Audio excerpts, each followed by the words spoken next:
Good morning all of you. आज की class में आप सभी का स्वागत है। लास्ट क्लास में हमने ये देखा कि किसी भी मैनेजमेंट का जो है मुख्य कार्य क्या है। किसी भी मुख्य कार्य क्या है, साथ ही साथ किसी भी प्रबंध के मूल तत्व या फंडामेंटल्स क्या हैं, इसके बारे में हमने देखा। आज की क्लास में हम जो पढ़ने वाले हैं वो है प्रबंधकीय प्रभावशीलता, जिसे हम कहते हैं मैनेजेरियल इफेक्टिवनेस। तो यहाँ पे मैनेजेरियल इफेक्टिवनेस क्या है या प्रबंधकीय प्रभावशीलता क्या है, इसके बारे में हम देखेंगे।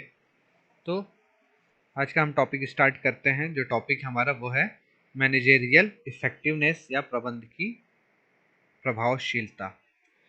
तो प्रबंधकीय प्रभावशीलता या जो प्रबंधकीय ज्ञान है, तो प्रबंधकीय ज्ञान और सिद्धांत का एक मूल उद्देश्य प्रबंधकों को प्रभावी बनाना, जिससे कि वे अपने संगठन का प्रभावी ढंग से प्रबंध कर अपनी उपयोगिता और सार्थकता साबित कर सकें।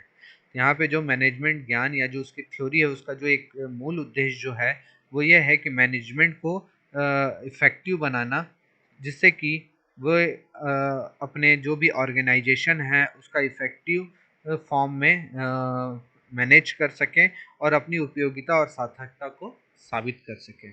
यहाँ प्रश्न है कि प्रभावी प्रबंधन किसे कहते हैं। ठीक है, कि इफ़ेक्टिव मैनेजमेंट क्या है।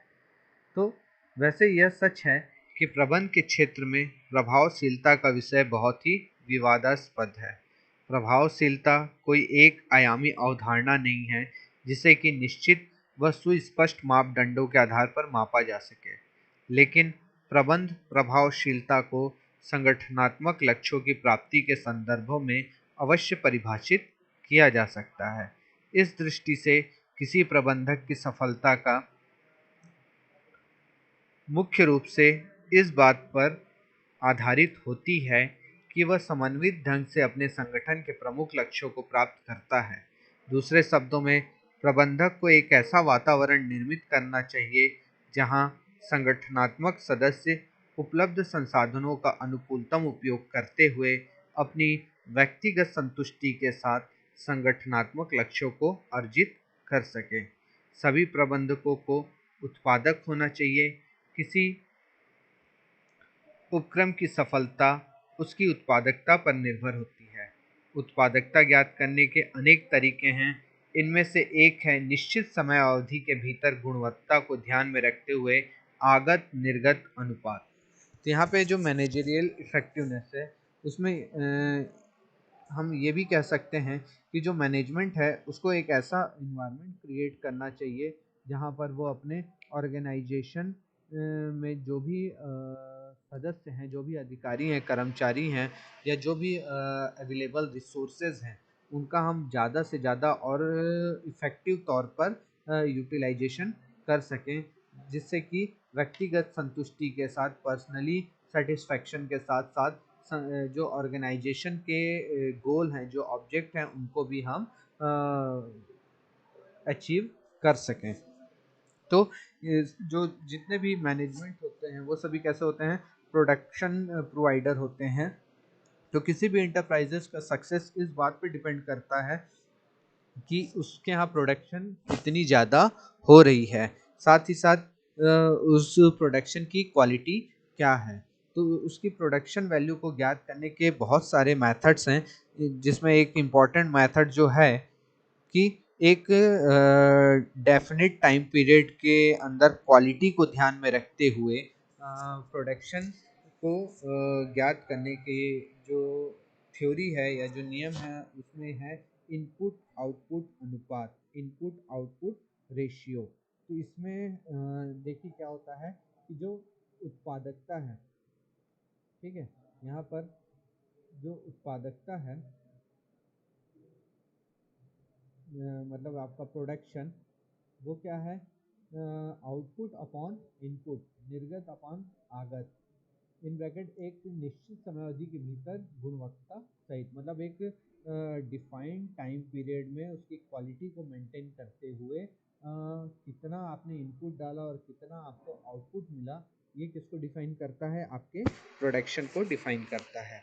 तो इसी प्रकार वही आगत रखते हुए निर्गतों को बढ़ाकर अथवा वही निर्गत रखते हुए आगतों को घटाकर, मतलब यदि हम इस रूल्स को फॉलो करें तो इसमें हम क्या करें कि अपने इनपुट को फिक्स रखते हुए आउटपुट को बढ़ा दें या आउटपुट को फिक्स रखते हुए इनपुट को घटा दें, तो उससे क्या होगा कि जो हमारी प्रोडक्शन है वो बढ़ सकती है। जैसे कि आपको दिख रहा है कि यदि आप इनपुट को कम कर दोगे और आउटपुट ज़्यादा हो जाएगा, तो इससे आपकी क्या है, उत्पादकता बढ़ जाएगी। या आउटपुट को फिक्स करके आउटपुट को बढ़ा के इनपुट को फिक्स कर दें तो हमारी उत्पादकता बढ़ जाएगी। तो इस तरीके से हम अपनी उत्पादकता को बढ़ा सकते हैं। तो इसके संबंध में जो एक विचारक हैं पीटर ड्रकर, उनका कहना है कि उत्पादकता को बढ़ाने के अवसर ज्ञान और कार्य विशेष रूप से प्रबंध में अंतर्निहित होते हैं। मतलब किसी भी प्रोडक्शन को बढ़ाने का जो अपॉर्चुनिटी है, जो बढ़ाना है, वो क्या होता है कि आपको अपॉर्चुनिटी, नॉलेज ऑफ अपॉर्चुनिटी होनी चाहिए और मतलब आपको अपॉर्चुनिटी पता होना चाहिए, नॉलेज होना चाहिए और आपके वर्किंग किस प्रकार की है। ये सारी चीज़ें किसके अंतर्गत आते हैं? मैनेजमेंट के अंतर्गत आते हैं। तो प्रोडक्शन को मापने के लिए, उत्पादकता को मेजर करने के लिए निम्नलिखित 3 आधार पर कार्य किए जाते हैं। पहला है व्यू रचनात्मक उद्देश्य, स्ट्रैटेजिक ऑब्जेक्टिव्स। दूसरा है प्रभावशीलता, इफेक्टिवनेस। और तीसरा है कुशलता, एफिशिएंसी। तो इन 3 आधार पर हम कार्य करके उत्पादकता को माप सकते हैं। तो व्यू रचनात्मक उद्देश्य द्वारा यह सुनिश्चित किया जाता है कि जहाँ तक निर्धारित किया जाना संभव है वहाँ तक संगठनात्मक उद्देश्य सही है। प्रभावशीलता का अर्थ है कि सभी चीज़ों को करना, डूइंग द राइट थिंग्स। दूसरे शब्दों में सही उद्देश्यों का निर्धारण और उनकी प्राप्ति। कुशलता का अर्थ होता है चीज़ों को सही ढंग से करना। तो प्रबंधकीय प्रभावशीलता उपयुक्त उद्देश्यों का चयन करने की योग्यता दर्शाती है और प्रबंधकीय कुशलता उन्हें उपयुक्त ढंग से प्राप्ति की ओर बढ़ने की योग्यता दर्शाती है। फॉर एग्जाम्पल, एक मैनेजमेंट या एक प्रबंधक बड़ी कारों के निर्माण का लक्ष्य निर्धारित करता है, जबकि बाजार में छोटी कारों की मांग बढ़ रही हो, तब उसे प्रभावी प्रबंधक नहीं कहा जा सकता। यदि उन कारों का न्यूनतम लागत पर अधिकतम उत्पादन किया जाता है, तब वह प्रबंधक अप्रभावी होते हुए भी कुशल अवश्य है। एक प्रबंधक का उत्तरदायित्व है कि वह प्रभावशीलता और कुशलता के साथ अपना कार्य निष्पादित करे। हालांकि कुशलता महत्वपूर्ण है, किंतु प्रभावशीलता भी एक प्रमुख घटक है। इसलिए किसी संगठन की सफलता मुख्य रूप से उसकी प्रभावशीलता पर ही आधारित होती है। तो इसे ही हम क्या कहते हैं? मैनेजेरियल इफेक्टिवनेस कहते हैं। और यहाँ पे जो इफेक्टिवनेस है वो 3 आधार पर कार्य करता है कि स्ट्रेटेजिक ऑब्जेक्टिव, इफेक्टिवनेस और एफिशिएंसी। क्लियर है कि प्रबंधकीय प्रभावशीलता क्या है? नेक्स्ट जो हमारा टॉपिक है वो है ह्यूमन रिसोर्स मैनेजमेंट, मानव संसाधन प्रबंध। आप सभी जानते हो मानव संसाधन प्रबंध मतलब कि जो ह्यूमन रिसोर्स का या मानव लेबर का या अधिकारी कर्मचारियों का प्रबंधन किस प्रकार से होता है या कैसे किया जाता है। तो यहाँ पर जो डिस्कस करेंगे हम टॉपिक वो है मानव संसाधन प्रबंध, ह्यूमन रिसोर्स मैनेजमेंट। तो मानव संसाधन प्रबंध या नियोजन के अंतर्गत उपक्रम में गुणात्मक एवं संख्यात्मक दोनों दृष्टियों से मानव संसाधनों की आवश्यकताओं और विभिन्न स्रोतों से उनकी आपूर्ति के लिए योजना बनाई जाती है। प्रतिष्ठित विचारकों के अनुसार मानव संसाधन को उत्पादन लागत का एक तत्व माना जाता था, परंतु आधुनिक समय में वह उपक्रम की सर्वाधिक मूल्यवान परिसंपत्ति मानव संसाधन मानी जाती है। किसी भी उपक्रम की भविष्य संबंधी समृद्धि इसी संसाधन पर निर्भर करती है। तो यहाँ पे जो मानव संसाधन प्रबंधन या जो नियोजन है वो बहुत ही महत्वपूर्ण होता है और इसके अंतर्गत उपक्रम में गुणात्मक या संख्यात्मक दोनों दृष्टि से मानव संसाधनों की आवश्यकता होती है। तो मानव संसाधन प्रबंध की दृष्टि से संगठन में कार्य करने वाले व्यक्ति एक अमूल्य परिसंपत्ति है जिसके कौशल को विकसित करके संगठन के उद्देश्यों की सर्वश्रेष्ठ तरीके से प्राप्ति की जाती है। इसके बिना न तो कोई व्यवसाय समृद्ध हो सकता है और ना ही वह जीवित रह सकता है। एक उपक्रम की समृद्धि एवं सफलता तथा मानवीय निवेश की दर में धनात्मक एवं ऊंचा सहसंबंध होता है। यदि मानवीय निवेश पर्याप्त एवं उचित प्रकार से किया जाए तो आर्थिक निवेश पर भी प्रतिफल ऊंचा मिलता है। संकुचित दृष्टिकोण से मानव संसाधन प्रबंधन के अंतर्गत व्यक्तियों की आवश्यकता का अनुमान लगाना उन्हें नियुक्त करके एक निश्चित समय में प्रशिक्षित करने से होता है। परंतु व्यापक दृष्टि से मानव संसाधन प्रबंधन एक प्रणाली दृष्टिकोण है को व्यक्त करता है। मतलब यदि हम इसको संकुचित दृष्टिकोण से देखें तो मानव संसाधन प्रबंधन के अंतर्गत व्यक्तियों की आवश्यकताओं का अनुमान लगाना है कि कितने व्यक्तियों की जरूरत है, उन्हें नियुक्त करके एक निश्चित समय में प्रशिक्षित करने से होता है। परंतु व्यापक दृष्टि से मानव संसाधन प्रबंधन एक प्रणाली दृष्टिकोण को व्यक्त करता है। मानव संसाधन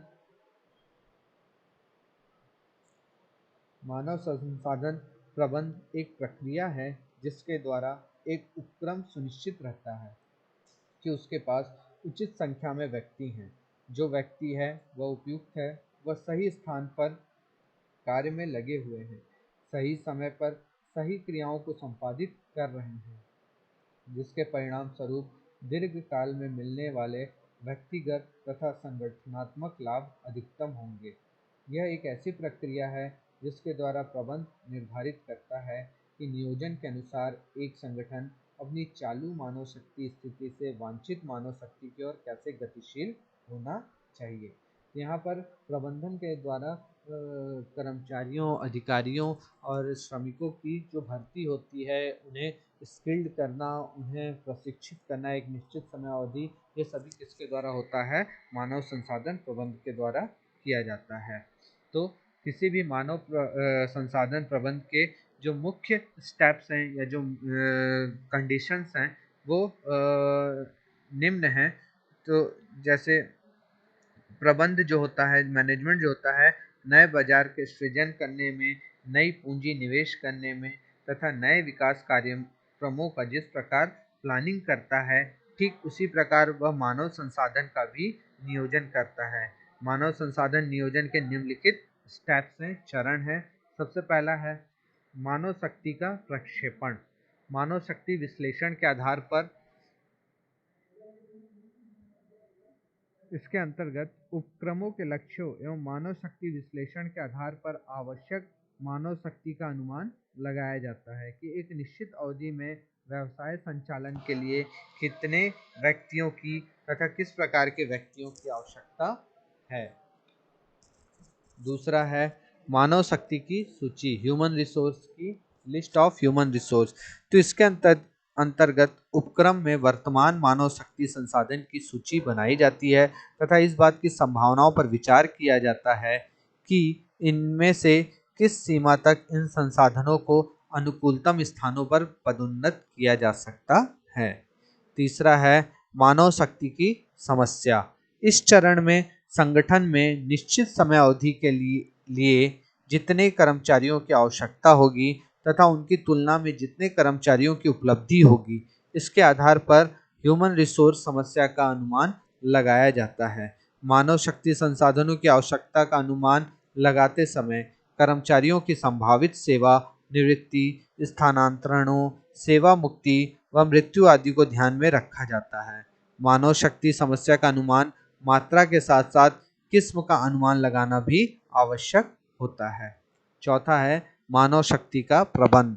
तो इसके अंतर्गत कर्मचारियों की भर्ती, चयन, प्रशिक्षण, विकास, उपयोग, स्थानांतरण, पदोन्नति, अभिप्रेरणा, क्षतिपूर्ति आदि के वैज्ञानिक ढंग से नियोजन द्वारा भविष्य में मानव शक्ति की आवश्यकताओं की आपूर्ति को सुनिश्चित किया जाता है। इस प्रकार मानव संसाधन प्रबंधन के अंतर्गत भविष्य में मानव शक्ति आवश्यकताओं का पूर्वानुमान तथा उसकी आपूर्ति हेतु मानव शक्ति विकास योजनाएं सम्मिलित होती हैं। तो ये मुख्य चरण है किसी भी किसी भी किसी भी ह्यूमन रिसोर्स के लिए या मानव संसाधन प्रबंध के लिए, जैसे कि मानव शक्ति का प्रक्षेपण, विश्लेषण, मानव शक्ति की सूची, मानव शक्ति की समस्या और मानव शक्ति का प्रबंध। नेक्स्ट जो टॉपिक है हमारा वो है मटेरियल और इन्वेंट्री मैनेजमेंट, जिसे हम कहते हैं सामग्री या स्कंद प्रबंध। अब यहाँ हमने जो पहले देखा कि प्रबंधन क्या था, दूसरा हमने देखा ह्यूमन रिसोर्स मैनेजमेंट, किस प्रकार से मानव शक्ति का या मानव संसाधन का प्रबंधन किया जा रहा है। अब जो तीसरा सेक्शन है वो है मटेरियल, सामग्री का किस प्रकार से प्रबंधन किया जा रहा है। तो सामग्री या इन्वेंट्री, सामग्री को हम मटेरियल या इन्वेंट्री मैनेजमेंट भी कहते हैं। तो इसके अंतर्गत किसी भी देश या राष्ट्र को आर्थिक रूप से सुदृढ़ करने में उद्योगों की अहम भूमिका होती है। अर्थात उद्योगों को प्रोत्साहित किए बिना कोई भी देश विकसित नहीं हो सकता और ना ही उसकी अर्थव्यवस्था मजबूत हो सकती है। संसार के विकसित देश उद्योगों को प्रोत्साहित करके ही प्रगति कर सके हैं। देश के औद्योगिक प्रतिष्ठान अपनी उत्पादकता में वृद्धि करके अंतर्राष्ट्रीय स्तर की प्रतिस्पर्धा में उतर सके हैं तथा बेहतर ढंग से कार्य में संलग्न रहे हैं। इसी उद्देश्य से प्रेरित होकर विभिन्न उद्योगों में उपलब्ध संसाधनों के उच्च स्तरीय प्रबंधन के लिए ही मटेरियल मैनेजमेंट या इन्वेंट्री मैनेजमेंट का सृजन किया गया है। तो सामग्री प्रबंधन या मटेरियल मैनेजमेंट एक ऐसी सतत एवं क्रमबद्ध प्रक्रिया है जो मूल सामग्री रॉ मटेरियल की खरीद से प्रारंभ होकर उत्पाद प्रोडक्ट के तैयार होने तक चलती है। सामग्री का क्रय करना, उसे वर्गीकृत करना, बिन कार्ड बनाना, स्टोरेज ऑफ मटेरियल करना, भंडार खाता बनाना तथा उत्पाद निर्मित करने हेतु मटेरियल की सप्लाई करना इत्यादि कार्य मटेरियल मैनेजमेंट के अंतर्गत ही आते हैं। मटेरियल मैनेजमेंट या इन्वेंट्री मैनेजमेंट प्राय दो अर्थों में प्रयोग में लाया जाता है। उत्पादन का क्रय विभाग के लिए सामग्री प्रबंध का अर्थ सामग्री खपत करने वाली इकाइयों के प्रबंध से होता है, जबकि लेखा एवं वित्त विभाग के लिए सामग्री प्रबंध का अर्थ सामग्री में विनियोजित पूंजी या धन का प्रबंध करना होता है। अतः संक्षेप में निष्कर्ष कहा जा सकता है कि सामग्री प्रबंध का अर्थ सामग्री की मात्रा तथा इसमें इन्वेस्टमेंट कैपिटल का प्रबंध करना होता है। इन्वेंट्री या मटेरियल मैनेजमेंट का मुख्य उद्देश्य सामग्री की लागत को घटाना तथा सामग्री हस्तांतरण मटेरियल हैंडलिंग को व्यवस्थित व दक्षतापूर्ण बनाना होता है, जो कि प्रतिष्ठान के उन सभी स्तरों तथा सेक्शन के लिए इसलिए जरूरी होता है ताकि आवश्यकतानुसार सामग्री की खपत की जा सके, उनमें उचित समन्वय स्थापित किया जा सके तथा सामग्री पर होने वाले अपव्यय को यथासंभव रोका भी जा सके। सामग्री प्रबंध का क्षेत्र अत्यंत विस्तृत व व्यापक होता है, जिसके मुख्यतः सामग्री की लागत, आपूर्ति, कंजप्शन तथा इसके हैंडलिंग पर विशेष ध्यान दिया जाता है। इसके अतिरिक्त कई अन्य क्षेत्र और भी हैं जिनके साथ सामग्री प्रबंधन का उपयोग किया जाता है। तो ये था इन्वेंट्री या मैनेजमेंट। तो यहाँ पे मैनेजमेंट जो होता मटेरियल मैनेजमेंट, उसमें हम सामग्री प्रबंध के सभी संबंधित कार्य सामग्री प्रबंधक द्वारा संपादित किए जाते हैं। वही यह सुनिश्चित करता है कि उद्योग के संचालन के लिए आवश्यक संसाधन उचित समय व उचित मात्रा में उद्योग को प्राप्त होते रहें। साथ ही वह संसाधन संबंधी निर्णय को सही व उचित दिशा प्रदान करता है और यह भी सुनिश्चित करता है कि कच्चे माल की आवश्यकता अनुसार खपत हो, उत्पादकता में वृद्धि हो, कच्चे रॉ मटेरियल व्यर्थ में नष्ट न होने पाए तथा प्रोडक्शन एरर लेस व हाई क्वालिटी वाले तैयार हों। इतना ही नहीं, उस रॉ मटेरियल के स्टॉक को भी सुनियंत्रित करना होता है, अर्थात उस रॉ मटेरियल के क्रय, सप्लाई व आवश्यकताओं पर विशेष ध्यान देना होता है। इस पर संबंध में वह अधिकतम, न्यूनतम एवं पुनः निर्देश के आधार पर किसी अंतिम निष्कर्ष पर पहुंचता है। उसे यह भी देखना होता है कि रॉ मटेरियल अधिकतम स्तर से अधिक ना होने पाए, अन्यथा रॉ मटेरियल के नुकसान होने का खतरा रहता है, और रॉ मटेरियल न्यूनतम स्तर से भी कम ना हो सके ताकि उत्पाद के निर्माण में किसी भी प्रकार की बाधा उत्पन्न ना हो सके। रॉ मटेरियल की खरीदारी में चूंकि समय लगता है, इसलिए पुनः निर्देश स्तर का निर्धारण करना होता है। यही वह स्तर है जिस पर नए मटेरियल को खरीदने के आदेश दिए जाते हैं। इस कार्य के लिए सामग्री प्रबंधक को कंपनी के रिकॉर्डों का अध्ययन करने के साथ भविष्य की संभावनाओं पर भी चिंतन करना होता है। इसलिए यह कहना अतिशयोक्ति ना होगा कि आधुनिक औद्योगिक युग में सामग्री प्रबंधक का पद बहुत ही महत्वपूर्ण व उत्तरदायित्वपूर्ण होता है। तो यहाँ पर आज हमने देखा कि प्रबंधकीय प्रभावशीलता क्या होती है, मानव संसाधन प्रबंधन क्या है, और मटेरियल या इन्वेंट्री प्रबंधन क्या है। कल की होप सो आपको ये तीनों टॉपिक समझ में आए होंगे। कल की क्लास में मैं आपको मटेरियल रिसोर्स डिपार्टमेंट के क्या वर्क हैं इनके बारे में बताऊंगा। आज के लिए इतना ही। धन्यवाद। Thank you.